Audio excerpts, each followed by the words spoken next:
You're listening to Systemic Error Podcast. The failure was designed. Trump doesn't have any conflicts of interest based on an article by Robert Ryan.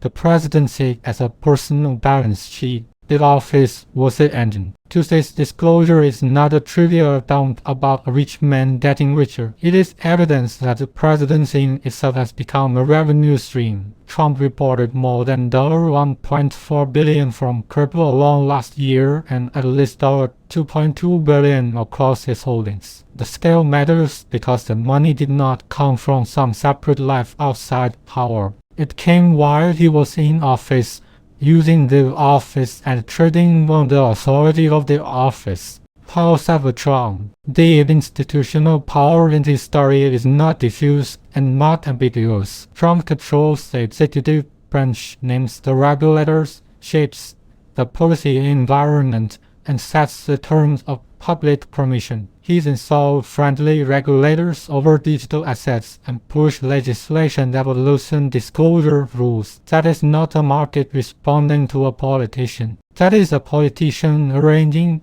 the market to reward himself. This is corruption, not concern. The article's strongest claim is also the simplest.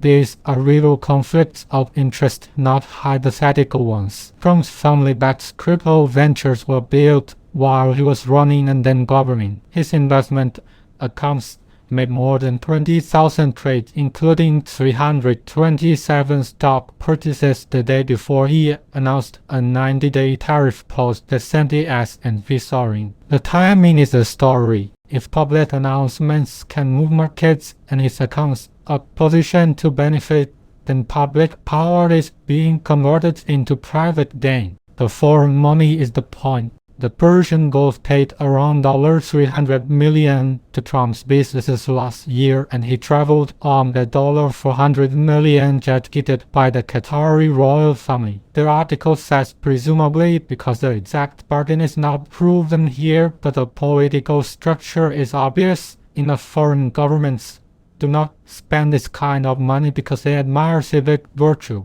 They paid for access, influence, and anticipated returns. Trump's campaign denied the obvious all at once. Denial does not erase the dependency. Misdirection works in the open. The White House spokesperson that neither Trump nor his family has ever engaged or will ever engage in conflicts of interest is not a defense. It is a loyalty ritual designed to make abuse sound like routine governance. This is how authoritarian corruption survives in plain sight, by treating documented self-enrichment as a matter of optics, personality, or partisan irritation instead of institutional theft. The problem is not that people are worried. The problem is that the presidency has no meaningful barrier against being monetized by the person holding it. One interest only. Trump's own comments are the key to the whole arrangement. He has said the presidency cannot really have a conflict of interest because everything the president does is one. That is the logic of a grifter who thinks restraint is for other people. He has survived impeachment, escaped real punishment, and learned that institutional shame is not a constraint on a president willing to turn government into a private portfolio. The article is right to call this corruption, but the deeper reality is worse. He is governing as if the state were a subsidiary. The system behind the scam. The pattern is not just Trump's greed. It is a failure of American institutions to treat self-dealing by a sitting president as an emergency instead of a side story. Disclosure after the fact is not accountability. Friendly regulators are not neutrality. In a political system that lets the president profit from the very powers he wields is not merely compromised, it is built to be exploited by exactly this kind of operator.